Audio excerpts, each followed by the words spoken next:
So, just typing away. Nick Manner's book. Chapter 5. And... Sorry.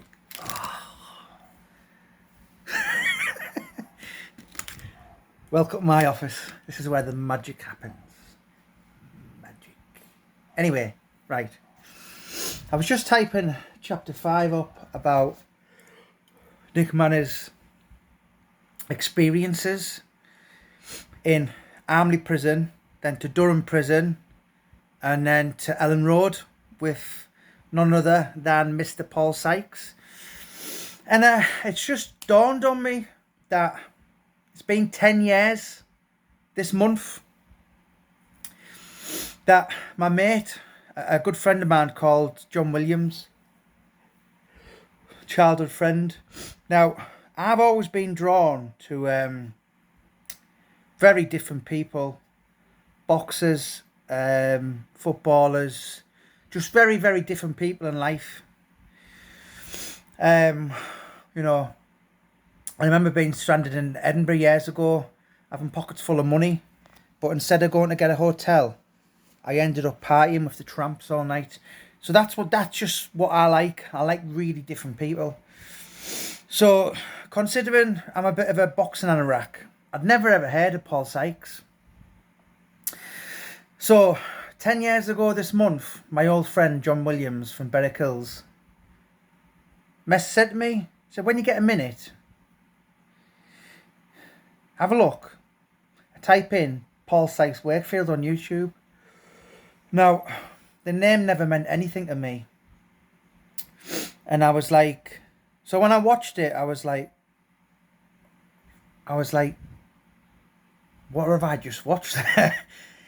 Who to quote Conor McGregor, who the fuck is that guy? I was just like, wow. And just watching it again and watching it again. Then I was intrigued. I was obsessed. So I bought the book, Sweet Agony. Excuse me. And I read it. And to be quite truthful, I thought, what a pack of crap that is.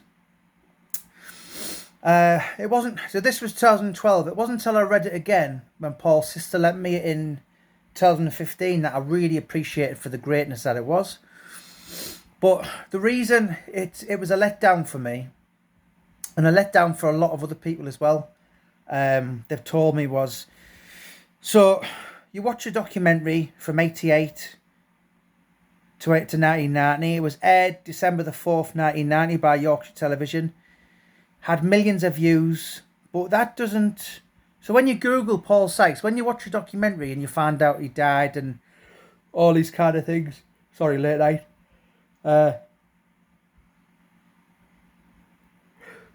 So, when you want to read the book. But the book only starts from March 1977, when Paul Sykes was released from Durham Prison, and it ends in June 1979 in the dressing room of Wembley Arena. So you're none of the wiser. So basically, that I was to the point of obsessed. So 2012 to 2015, I thought, do you know what? I'd wanted to know. I remember talking to authors and saying, ever thought of writing a book on Paul Sykes and all this? Listen, I'd left school, right? Quicker. I'd left school. I think actually when I was 15 when I left school. I left school without any exams, right? I was in... I've got to be careful So I was in the not very bright classes. I was naughty. Do you know what I mean? I was always looking for attention. Some probably say I still am, but I was always like, you know what I mean? I was never bright at school. I was always sat eating crayons or licking windows, or, do you know what I mean? So I was like, I become that obsessed with Paul Sykes from 2012 to 2015 that I wanted to know what happened, and I was like, I want to know. So, cut a long story short, took my jacket off, all my pint. I walked into the story. I met all the characters: Delroy Showers, Kenny the tailor, Paul's sister, Paul's sons. I walked into that documentary. I walked into Sweet Agony. I met all the characters. And I produced 3 best-selling books, which has now been signed to be a film by Western Edge Pictures to become a multi-million pound, whatever it's going to be. It's going to be a documentary as well. And that was, I was obsessed. And I'm just typing. I've got 22 books out now. End of this year, I'll have 25 out. So, moral of the story is, if I'd never watched Paul Sykes at Large 10 years ago this month, 10 years ago this week actually, it was the beginning of the back end of June. It was the 20th summer, so it was the back end of June. So, if I'd never watched Sweet Agony and become fabulously greatly interested in this unbelievable character, I would never have went on to have the career I have. And that's the top and bottom line of it. So basically, that documentary has changed my life. And there's a lot of millions of people watch that.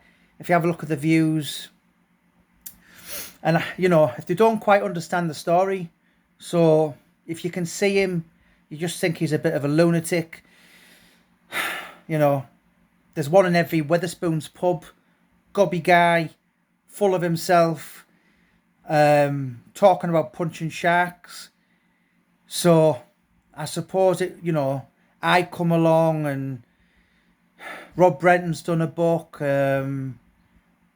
Matthew Oakley's done a book, lots of people on YouTube are talking about him. Famous people are gonna play the part of him. Very famous 80s band doing the soundtrack. That has all been a snowball effect from this fat guy with a bad haircut who was nosy beyond belief, who just went, yeah, but how did he become that? So he's that monster of a middle-aged man, and his dad at the end of Tramp, and he was scary, big British level fighter. What happened at the end? How did... It's almost like Cinderella at midnight when she turns into a pumpkin and, the glamour's gone. This scary, most dangerous, difficult prisoner of the 70s and the 80s has become a frail, vulnerable old man who the youth of Wakefield would use him as a sport to hunt in packs like they do with elephants in Africa. So I just wanted to know and done it all. But if I'd never have watched Paul Sykes at Large 10 years, maybe today, then I wouldn't have went on to have the journey I have, if that makes sense. Do you know what I mean? I certainly wouldn't have done one book, let alone I've got 22 out, 3 documentaries. I've got a couple out not already finished, but not yet released. So that wouldn't have happened if I'd never seen Paul Sykes, and that would never have flicked the switch. And I would have been like, wow. And become obsessed. So I become obsessed to the point where it's I'm an addict, and I'm the type of person who I will get addicted to blue Smarties. So I become obsessed with wanting to know who this strange, peculiar guy was. And it's led me on to have an interesting career where I meet a lot of different interesting people. So, yeah, if it hadn't have been for Paul Sykes, then that would never have happened. I suppose I always story everything. But yeah, let us know your thoughts, guys. I know I've spoke to a lot of people over the years and they've said, you know what, Jamie, I totally get it. I'm like you.